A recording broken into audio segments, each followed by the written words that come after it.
자, 오늘은 하나님을 찬양합시다 라는 제목을 가지고 함께 말씀을 나누기 원합니다. 찬양이라는 말은 우리가 잘 알다시피 상대방이나 그 어떤 대상을 높인다 라는 뜻을 가지고 있습니다. 우리 기독교에서는 하나님을 높여 올려 드리는 것이요. 그 다음에 이제 찬양의 방법을 보면 굉장히 다양합니다. 우리는 흔히 음악으로만 찬양을 많이 생각을 하는데요. 성경을 보면 훨씬 더 다양한 방법들이 있다라고 가르쳐주고 있습니다. 예를 들어서 마음을 다하는 것, 마음을 다한다, 이것도 찬양이라고 성경이 말하고요. 감사하는 마음, 이것도 찬양의 방법이에요. 입술로 부르거나 큰 소리로 외치는 것도 찬양이고, 이제 여러 가지 악기로, 그리고 손을 드는 것, 찬양하다 손 들 수 있잖아요, 그죠? 찬양을 안 불러도 손을 들어도 이게 찬양이라고 성경은 말하고 있고요. 춤을 추는 것도 찬양의 한 방법이다라고 말합니다. 중요한 것은 뭐냐? 내가 찬양하느냐입니다. 이렇게 찬양의 다양한 방법이 있음에도 불구하고 내가 찬양하지 않는다라면 사실 아무런 의미가 없는 거죠. 하루의 삶을, 일주일의 삶을 한번 돌아오셨으면 좋겠어요. 우리 지난 한 주간 동안 얼마나 많이 찬양하셨습니까? 매일매일의 삶 속에서 사실 찬양할 수 있는 환경이 안 될 수도 있을 거예요. 그런데 우리가 의지만 있다면, 생각만 한다면, 결단만 한다면 얼마든지 할 수 있을 것 같아요. 저도 때로는 핸드폰으로 찬양을 틀어서 요 바람마 공원 이게 있잖아요. 틀어놓고 부르면서 요렇게도 해요. 그러면서 두꺼비 한 마리도 보고 기어다니는 달팽이도 보고 이제 그러긴 하는데, 그렇게 우리가 찬양을 할 수 있다는 거죠. 하나님은 찬양 받으시기에 합당하신 분이시고요. 또 예수 그리스도를 통하여서 어떻게 하셨습니까? 죄인이었던 우리를 구원하셨잖아요. 우리가 구원받았음에도 불구하고 하나님을 찬양하지 않는 그런 아이러니한 삶이 우리 안에서 일어난다는 거죠. 오늘 우리는 룻기 마지막 본문을 통하여서 하나님을 더더욱 찬양하는 인생이 되었으면 좋겠고, 또 우리의 삶이 되었으면 좋겠습니다. 그런 가운데서 그 찬양하는 이유에 대해서 우리가 세 가지를 함께 살펴보겠습니다. 베들레헴 사람들과 장로들이 축복 속에서 그 보아스와 룻은 이제 계대 결혼을 하게 되어져요. 오늘 본문 룻기 4장 13절 상반절 말씀을 보시면, 이에 보아스가 룻을 맞이하여 아내를 삼고 그에게 들어갔더니, 이렇게 말하고 있습니다. 자, 이 구절은 한 문장으로 되어 있잖아요. 그런데 히브리어 원문을 보시면 두 문장으로 나뉘어져 있습니다. 그러니까 보아스가 룻을 맞이했다, 그리고 룻이 보아스에게 아내가 되었다, 이렇게 두 문장으로 나뉘어져 있습니다. 자, 주어가 보아스로만 되어 있지 않고요. 보아스도 주어가 되고 룻도 주어가 돼요. 자, 히브리어 원문은 왜 이렇게 그러면 나눠놨느냐? 이제 우리말 성경은 그냥 줄이기 위해서 이렇게 한 건데, 원래 의도는 주어가 각각 있다라는 거죠. 그 이유가 뭐다? 룻에 대한 호칭이 룻기 1장부터 4장까지 계속해서 변화되고 있는데, 그것을 마지막까지도 보라는 이유입니다. 그러면 룻의 호칭 변화를 잠깐 살펴볼까요? 맨 처음에 룻은 스스로를 뭐라고 이야기했느냐? 이방 여인이라고 말했습니다. 그리고 난 다음에 이제 추수밭을 가게 되어져요. 추수밭에서 보아스가 뭐라고 이야기합니까? 그 사원이 뭐라고 이야기합니까? 여종이라고 이야기하죠. 보아스의 여종으로 대우를 받게 되어져요. 그리고 이제 타작마당에서 보아스의 시녀라고 이제 자기가 그렇게 고백을 하게 되어지고요. 그 밤에 보아스는 룻과 대화하다가 뭐라고 이야기를 해줍니까? 현숙한 여인이다라고 이야기를 합니다. 에셋 하일, 기억나시죠? 그 다음에 이제 오늘 이 본문에서 어떻게 되었습니까? 보아스의 아내가 되었다라고 말합니다. 그러니까 짧은 4장 가운데서 룻의 호칭이 쭉 이렇게 변화되고 있다는 것을 보여주고 있어요. 그러니까 룻의 호칭 변화가 뭘 말하느냐? 신분의 변화다라는 것을 우리에게 가르쳐주고 있습니다. 자, 이것을 룻의 입장에서 한번 생각을 해보려고 합니다. 룻의 입장에서 생각을 하는 거예요. 내가 만약 이제 룻이다 라고 했을 때, 젊은 나이에 남편과 이제 결혼을 해서 남편을 얻었는데, 아내가 되었는데 어떻게 되어졌습니까? 남편을 여의게 되어졌죠. 그쵸? 하루아침에 떠나버렸습니다. 그런데 역시 남편을 여인 시어머니 나오미를 따라서 베들레헴으로 들어왔어요. 어떤 상태로? 빈털터리로. 가진 게 아무도 없는 상태죠. 그죠? 시어머니를 따라서 이스라엘로 왔는데 또 어떤 신분입니까? 이방 여인입니다.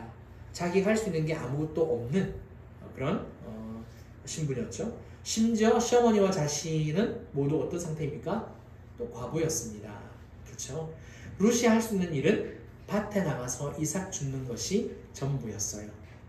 심지어 룻은 나오미로부터 기업에 대한 어떤 아무런 정보도 듣지 못한 상태였습니다. 그런데 자기가 간 곳이 어디였습니까? 보아스의 밭이었죠.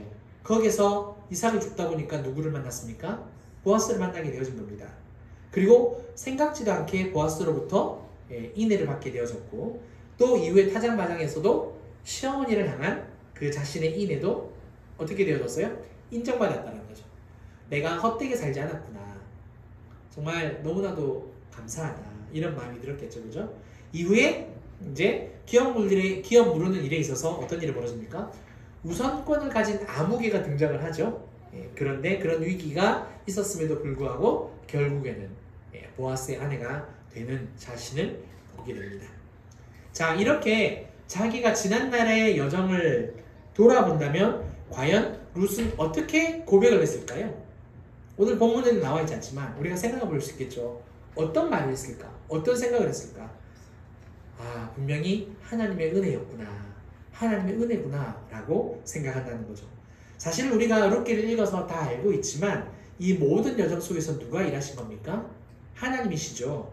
물론 룻기에는 하나님께서 직접적으로 일하셨다라는 어떤 그런 표현은 안 나와요. 나오지는 않지만 하나님으로 설명하지 않으면 도저히 설명이 안 되는 그런 내용들로 쭉 기록되어 있잖아요. 그러니까 하나님의 섭리로 우리가 볼 수 있죠. 마찬가지입니다. 우리의 지난날을 한 번 더 생각해 보셨으면 좋겠어요. 아까 우리도 기도했지만 우리의 모든 지난날의 여정을 돌아보면 다시는 나는 이런 인생 살고 싶지 않다? 그렇게 말할 수도 있겠지만 이랬으면 좋겠습니다. 아, 진짜 모든 것이 하나님의 은혜였다. 그런데 한번 생각을 해보세요. 어떤 특정한 사건들이나 어떤 특정한 시기를 생각을 해보면 도저히 하나님의 은혜로 여기지 않는 경우도, 않는 때도 있다는 거죠. 분명히 나에게 도움이 되지 않았던 그런 때가 있을 거예요. 그쵸? 그러면 한번 제가 질문을 해볼게요. 그러면 그 순간, 그때, 그 시간에는 하나님의 은혜가 없었습니까? 하나님의 은혜가 없었어요? 하나님 우리를 떠나가셨을까요? 우리를 저버리셨을까요? 그렇지 않죠. 항상 계셨고 함께 하셨고 늘 은혜를 베풀어 주고 계셨습니다. 분명히 하나님의 은혜가 있었어요. 왜냐? 하나님은 선하시고 신실하신 분이시니까요. 자, 그러면 진짜 은혜가 없었다라고 느꼈던 그 순간은 어떻게 생각을 해보면 진짜 은혜였다라고 오히려 말할 수 있습니다. 말할 수 있어요. 그러면 어떻게 그렇게 말할 수 있을까? 어떻게 하면 그렇게 깨달을 수 있을까? 그럴 때는요, 제가 방법을 한 가지 제시를 할게요. 먼저 감사를 하세요.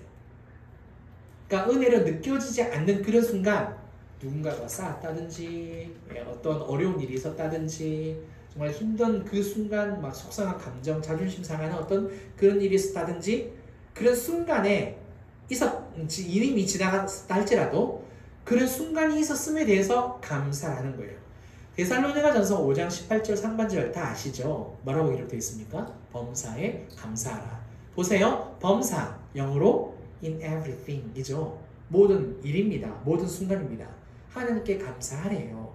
그러니까 잘된 일이 있었을 때만 감사를 하는 게 아니라 그 어떤 상황에서도 감사를 하라는 거죠. 자, 그리고 난 다음에 어떻게 하느냐면요, 이게 왜 감사지라고 이유도 생각을 해보시는 거예요. 그냥 감사로 끝나는 게 아니고요. 그러면 그냥 지나가 버리거든요.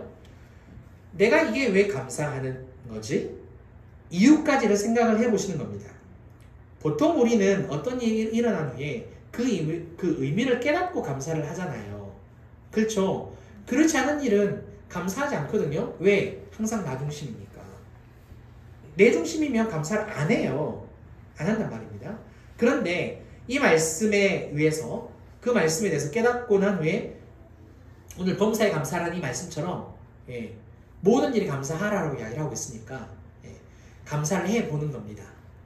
그리고 왜 이것이 감사한지에 대해서도 이유를 생각을 해보게 되면 내가 전혀 생각하지도 못한 일들을 하나님이 깨닫게 해주신다는 거죠. 깨닫게 해주신다는 거예요. 그렇게 되었을 때 하나님의 세심한 손길을 발견하게 됩니다. 그러면 진짜 하나님의 은혜구나 라는 것을 알게 되는 거죠. 그래서요, 저는 이렇게 말씀을 드리고 싶어요. 은혜는 발견하는 거예요. 발견이란 말이 뭡니까? 내가 모르는 거나 어떻게 있는 거, 감춰져 있는 것을 갖다가 찾아내는 거, 깨닫는 것, 그렇잖아요. 그렇죠? 이게 발견이죠. 은혜는 발견하는 겁니다. 왜냐? 하나님은 우리에게 모든 것을 이미 다 주셨습니다. 우리가 몰라서 모르는 거고요. 깨닫지 못해서 은혜인지 모르는 거예요. 따라서 매사에 하나님 중심으로 생각하고 하나님 관점에서 판단해 보시기를 바랍니다. 그러면 보여지고 들려지고 깨닫게 되어집니다. 그럴 때 하나님께서 또 깨닫게 해주실 거고요. 하나님의 은혜였다고 깨닫는 그 순간 우리는 어떻게 한다? 찬양할 수 있다는 겁니다.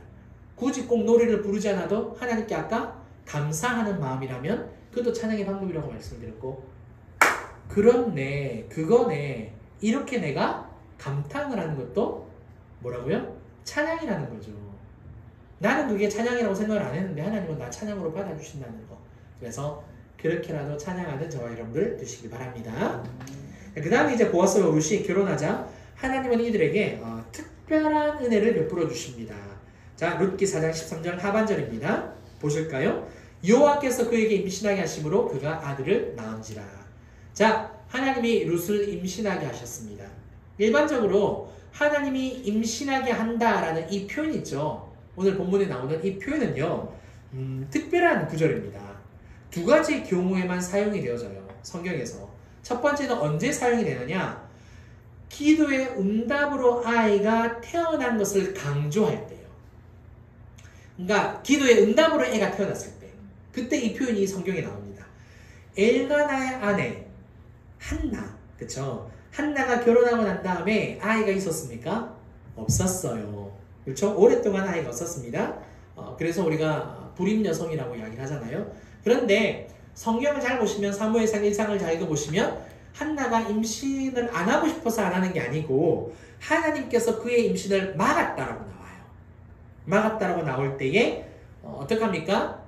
성막으로 나아가서 기도하죠. 그죠? 사무엘상 1장 5절 말씀 한번 보십니다. 한나에게는 갑절을 주니 이는 그를 사랑함이라. 그러나 여호와께서 그에게 임신하지 못하게 하시니. 이렇게 표현이 나와 있어요. 그 후에 성막에서 하나님 기도합니다. 자기의 아들을 주시면 어떡합니까? 평생 삭도를 머리에 대지 않는, 독주를 마시지 않게 하는 나실인으로 살게 하겠다. 한나의 기도와 이 서원을 들으신 하나님께서 어떡하시죠? 임신하게 하셨고 그가 태어난 아들 이름이 사무엘이 되는 거죠. 사실 하나님께서 뜻하신 바가 한나에게 있어졌던 겁니다. 뭐냐? 우리가 기도하는 제목들이 우리 리브가 사모님의 책에 나와 있어요. 하나님이 이미 모든 것을 다 뜻해 놓으셨고 계획해 놓으셨는데 우리는 그 뜻이 이루어지도록 기도하는 거다.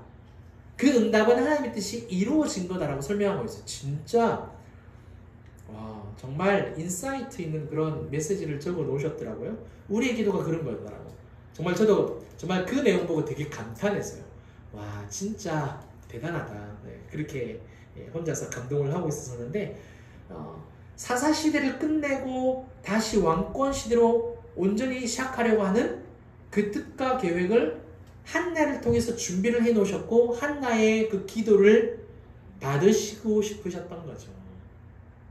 그러니까 그 어둠의 역사를 끊어내고 싶으셔서 임신하지 못하게 하신 거고, 이 서원으로 말미암아 사무엘로 하나님이 뜻하신 계획이 이루어지는 겁니다.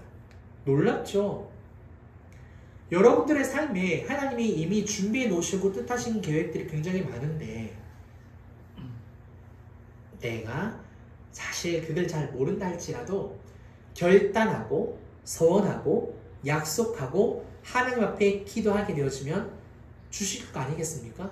그러면 지금까지 매여 있었던, 예를 들어서 자녀들이 아직까지 결혼을 못한다든지 내 삶의 어떤 부분들이 풀리지 않는다든지 사람들과의 어떤 관계나 어떤 재정적인 부분이나 자녀의 문제가 열리지 않는다든지 어떤 그런 부분들이 어떻게 된다고요?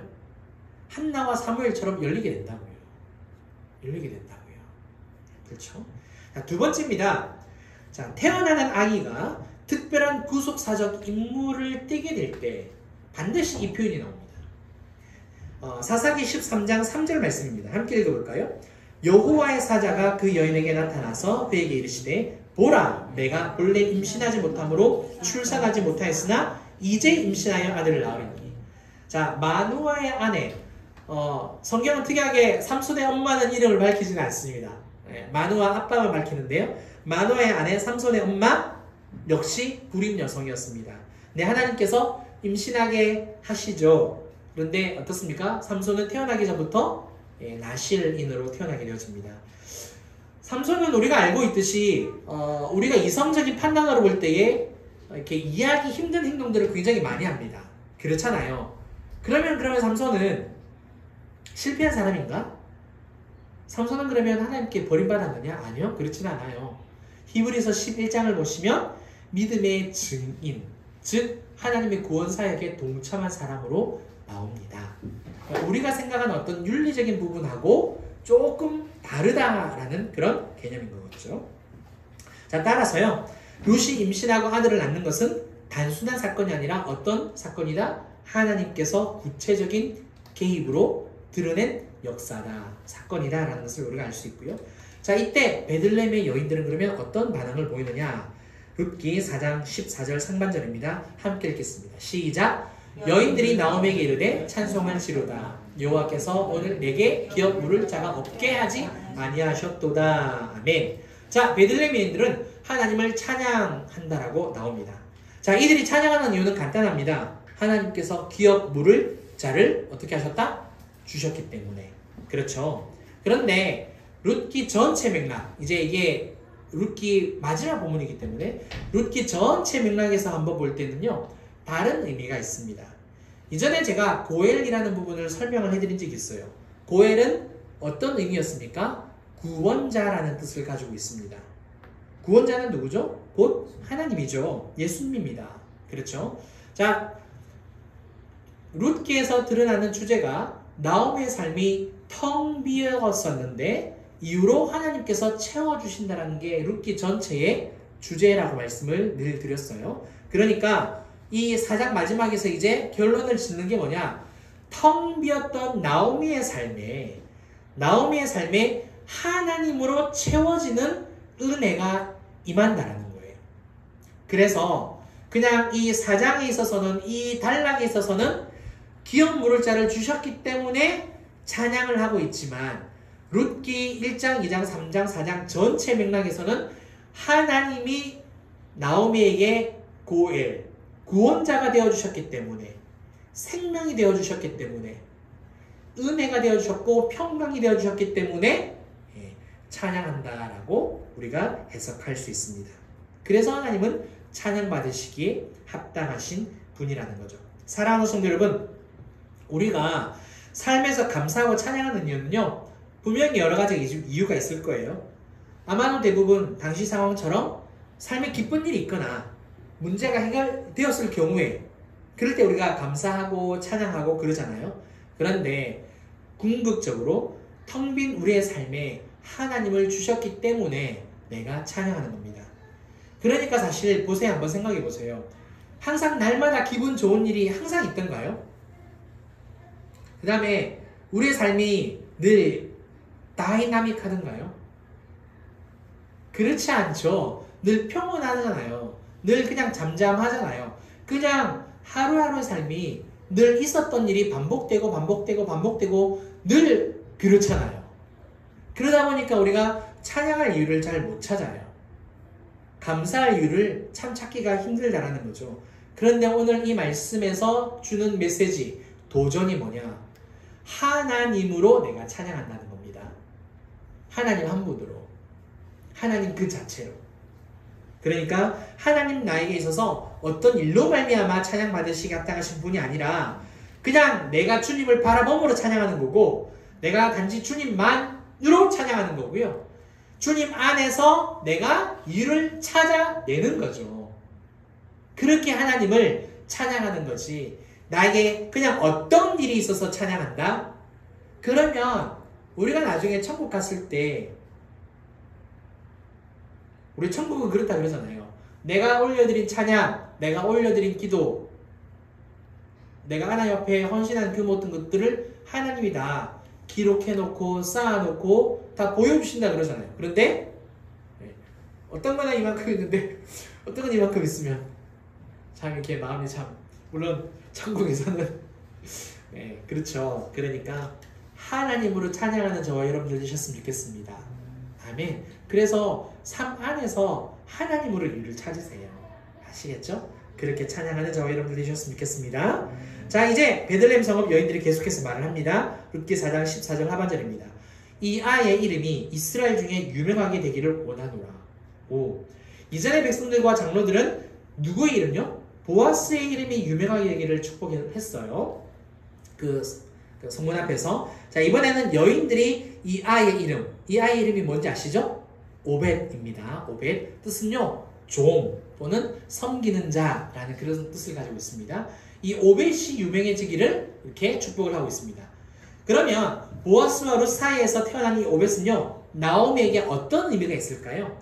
룻기 4장 15절입니다. 이 아이가 어떤 아이가 되느냐? 이는 내 생명의 회복자이며 내 노년의 봉양자라. 곧 너를 사랑하며 7 아들보다 귀한 내 며느리가 낳은 자로다 하니라. 아멘.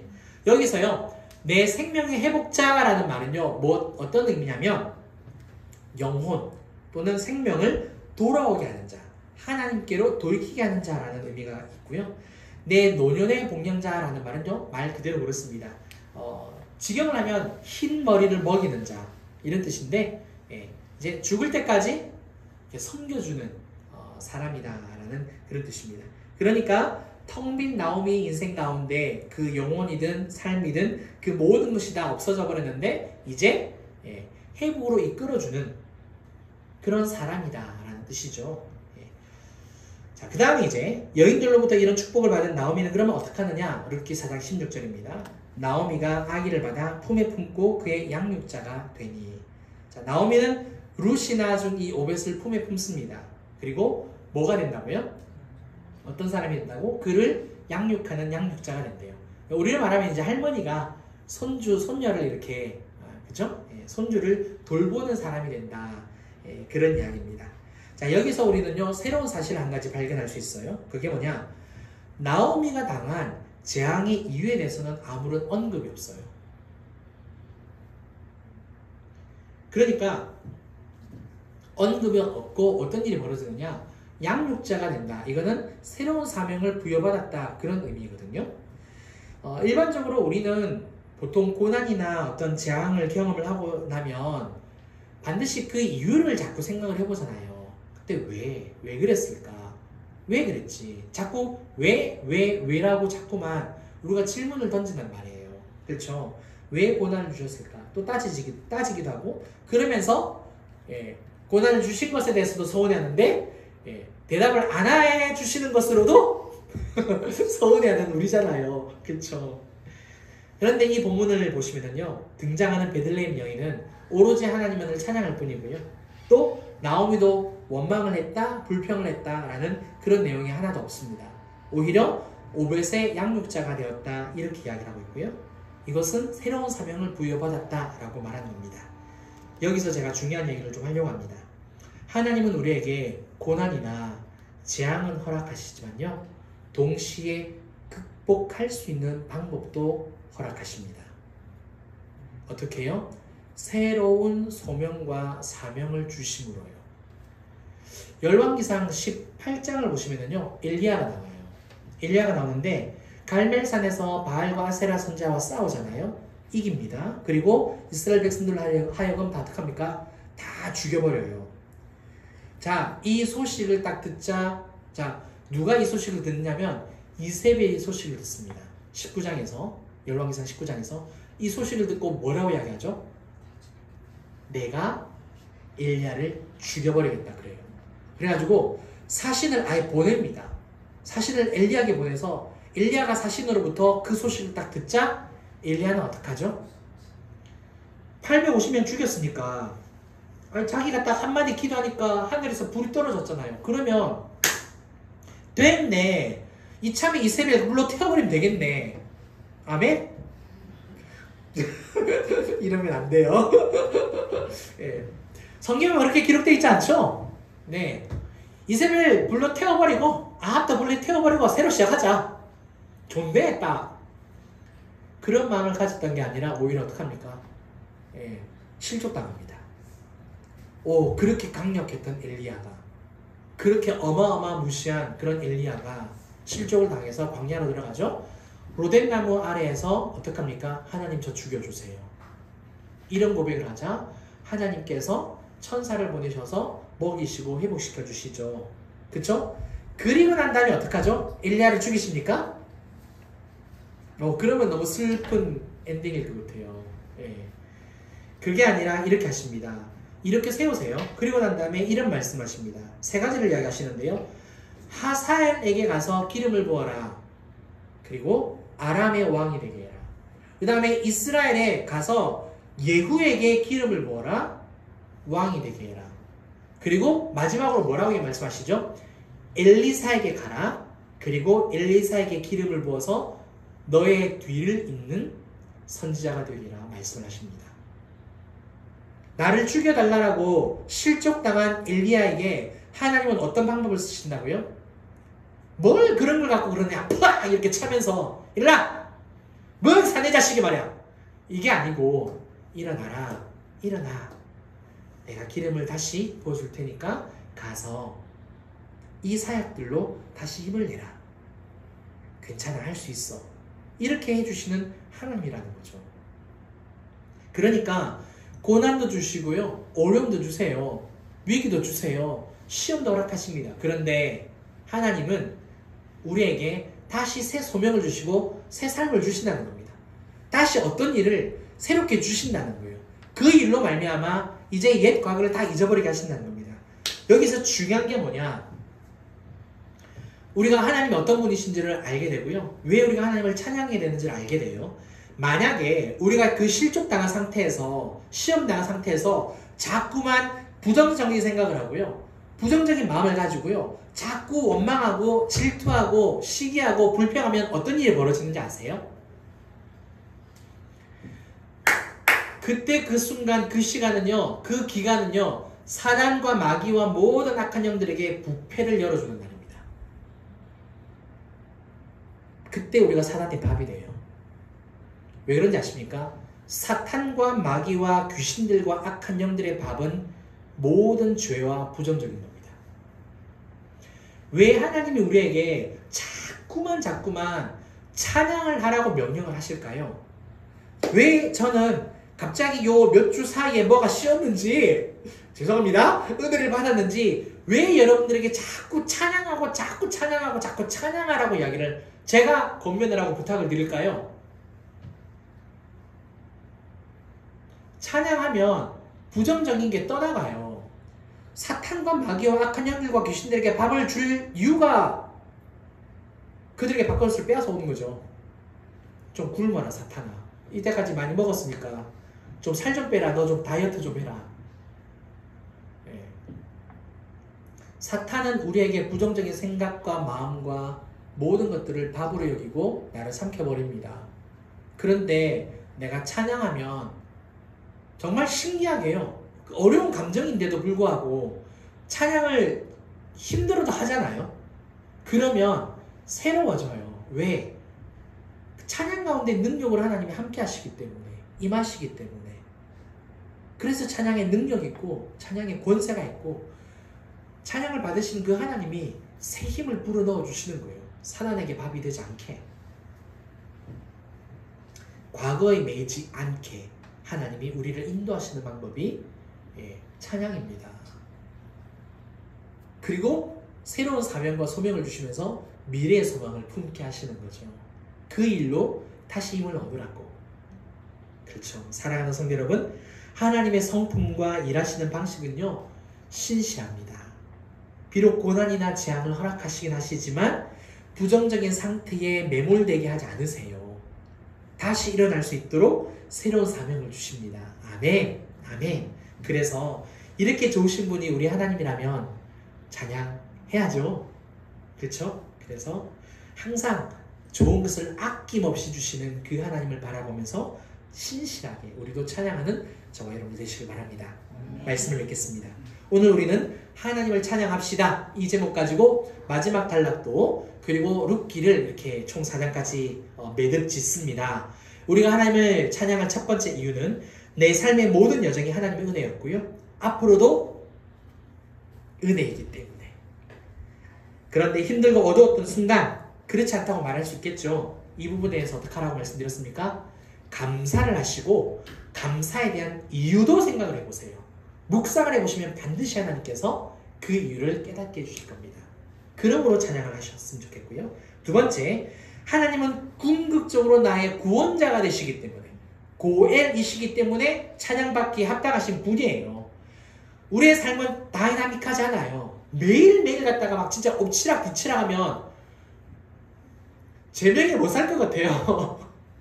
그렇죠. 늘 잠잠한 일상이 오히려 더 좋은 것 같아요. 그런데 그러다 보니까 우리가 찬양하지 못하는 경우가 많거든요. 하나님이 나의 구원자이시다. 이것으로 감사하셨으면 좋겠고요. 마지막으로 하나님은 선하시고 신실하시기 때문에 부정적인 과거에 매이지 않고 과거에 매이지 않고 새로운 사명으로 미래의 소망을 품게 하신다는 것, 좋으신 하나님 꼭 기억하시고 찬양하는 저와 여러분들 되시기를 주님 이름으로 축원합니다. 우리 함께 바로 기도하고 마치도록 하겠습니다. 조금 오늘 길었는데 이 시간 기도하실 때 하나님,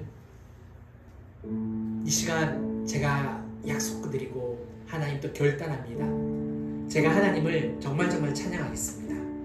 아침에도 찬양하고 낮에도 찬양하고 밤에도 찬양하고, 혹시 내가 찬양할 어떤 환경이 되지 않는다면 제가 밖에 나가서라도 차 안에서라도 음악 틀어놓고 기도하고 찬양하겠습니다. 공원에 가서라도 하나님 제가 운동하면서 소화시키면서라도 제가 10분 20분 제가 하나님 앞에 감사와 찬양으로 영광을 올려드리겠습니다. 이 시간에 정말 결단하셨으면 좋겠어요. 결단하시고 약속하시고 그렇게 하나님 앞에 영광 올려드리는 시간 되었으면 좋겠습니다. 기도하겠습니다. 사랑하는 하나님 아버지는 감사합니다. 하나님은 하나님 스스로 계신 분이시고 하나님 스스로 존재하십니다. 그런 하나님께서 찬양받으시기 합당하시고 영광 받으시기 합당하신데 우리가 정말 내 중심으로 살다 보니까 하나님을 찬양하지 않고 깨닫지 못하는 그런 삶을 살아갑니다. 내 삶에 하나님 아버지 찬양할 수 없는 그런 순간이 찾아온다 할지라도 주님 감사하고 아버지 그 감사할 수 있는 이유도 함께 묵상하며 찾아보는 가운데서 기도하고 하나님께 찬양 올려드릴 수 있기를 간절히 소망합니다. 선하신 하나님, 신실하신 하나님, 구원자이십니다. 고엘이십니다. 하나님 아버지 진실로 내 삶에 내 영혼을 살려주시고 내 죄값을 다 담당하신 그 주님을 늘 바라보면서 아버지 하나님 어찌 우리가 찬양 아버지 하나님 하겠습니까? 늘 찬양하고 찬양하는 아버지 영혼 되게 하여 주시고 늘 신실하심으로 늘 좋으신 것을 주시는 그 하나님께 찬양하고 또 찬양합니다. 하나님 차에서도 찬양하겠습니다.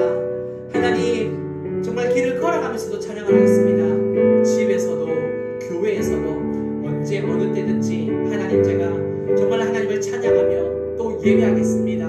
힘들고 어려운 순간에도 하나님을 찬양하고 아버지 어떤 문제로 말미암아 속상하더라도 아픈 그런 상황 가운데서도 정말 기가 차고 정말 속상하고 정말 어떻게 내가 이런 일이 있을까라는 그런 순간 그런 시간에도 하나님 손을 들고 정말 서서 또 엎드려서 하나님 아버지 돌아서서 주님을 바라보고 찬양하겠사오니 영광 받아주시고 새로운 사명으로 극복할 수 있게 아버지 하나님 역사하여 주셔서 이전의 삶은 은혜였고 지금도 은혜고 앞으로도 은혜라고 하나님이 약속하여 주셨사오니 그 신실한 약속을 믿고 주님 찬양하는 저와 우리 모든 진주빛 교회 우리 성도님들과 가정이 되도록 하나님 축복하여 주시옵소서. 감사를 드립니다. 영광 받아 주시옵소서. 아멘. 사랑하는 하나님 감사합니다. 하나님 우리에게 찬양하라고 말씀하셨고 호흡이 있는 자마다 여호와를 찬양한다라고 말씀하셨습니다. 우리에게 생명 주셨고 은혜 주셨습니다.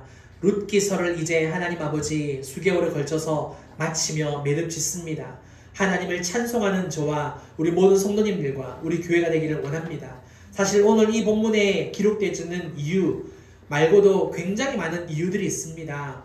우리의 삶에 맞게 그 이유들을 찾아내는 지혜로운 우리 성도님들 되게 하여 주시고 늘 하나님께 찬양으로 영광 올려드려서 아버지 삶이 항상 힘있고 생동감 있을 수 있도록 역사하여 주시고 찬양으로 말미암아 능히 사단과 마귀를 밟으며 주님 승리의 삶으로 나아갈 수 있게 도와주시옵소서. 이 모든 것을 감사드리며 지금은 우리 주 예수 그리스도의 은혜와 크신 하나님의 사랑과 성령님의 감화감동 교통 충만하심이 찬양하기로 결단하며 약속하고 소원하는 사랑하는 우리 모든 성도님들과 또 가정과 일터와 우리 진주빛 교회와 이 나라 이 민족 위에 이제부터 영원토록 함께 있을지어다. 아멘.